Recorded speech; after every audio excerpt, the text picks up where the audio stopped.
कहते हैं जलन या ईर्ष्या एक ऐसी आग है जो दूसरों को जलाने से पहले खुद हमें ही जलाकर राख कर देती है। तो आज हम एक ऐसी ही कहानी को समझने वाले हैं जिसका नाम है नज़र।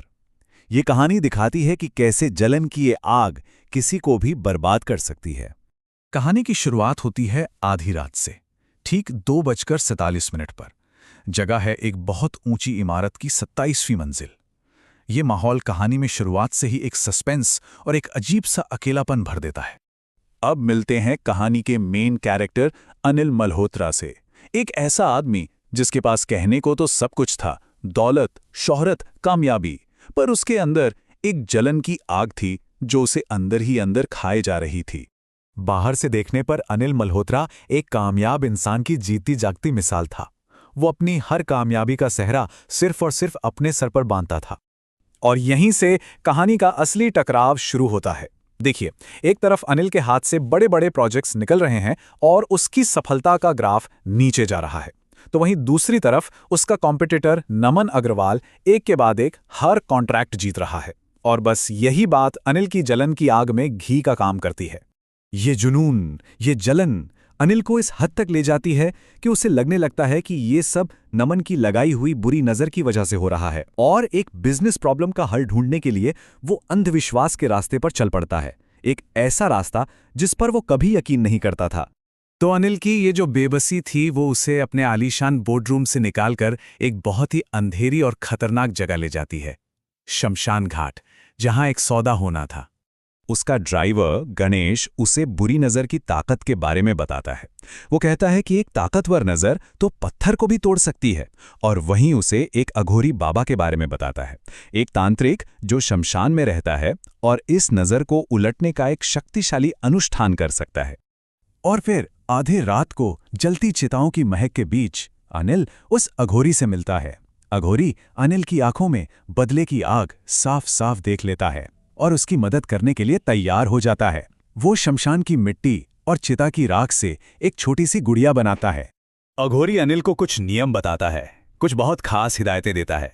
ये एक तरह का जादुई सौदा था जिसकी एक बहुत ही खतरनाक शर्त थी, और वो शर्त थी डर। अनिल अपने घमंड और गुरूर में चूर था। उसने अघोरी की चेतावनी को हंसकर टाल दिया, ये सोचे बिना कि यही एक नियम उसकी पूरी किस्मत लिखने वाला था।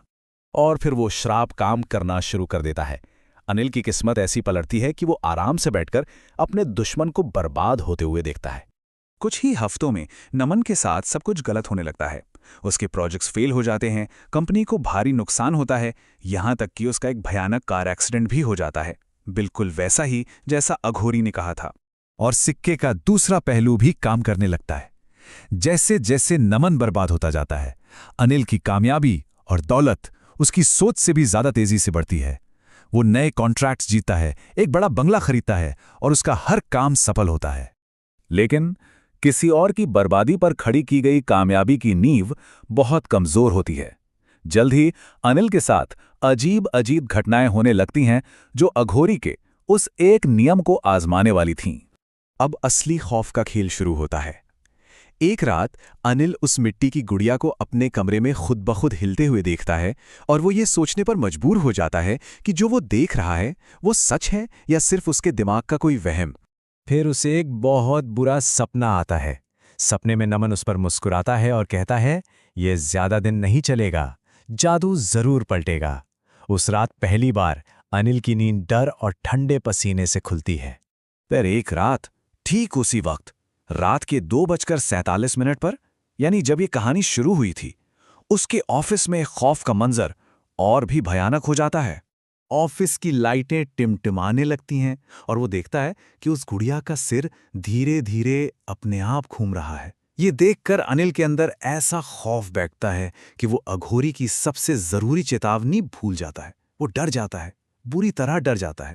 वो कांपते हाथों से गुड़िया उठाता है, और ये देखकर उसकी रूह कांप जाती है कि गुड़िया पर अब नमन की तस्वीर नहीं है, उस पर उसका खुद का चेहरा है।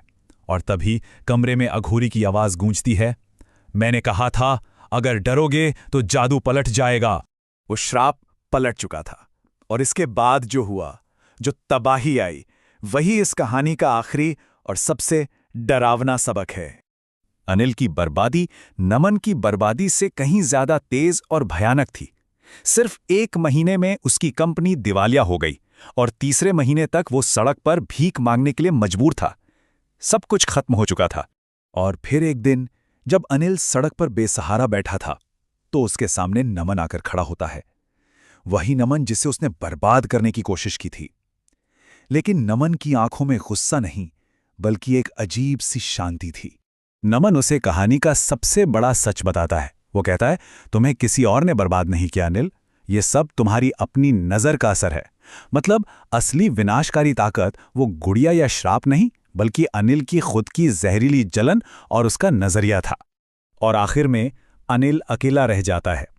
उसी जलन की आग में जलकर खाक हो जाता है जो उसने किसी और के लिए जलाई थी। और ये कहानी हमें एक सवाल के साथ छोड़ जाती है कि सबसे खतरनाक बुरी नज़र कौन सी है, वो जो दूसरे हम पर लगाते हैं या वो जो हम खुद पर लगाते हैं।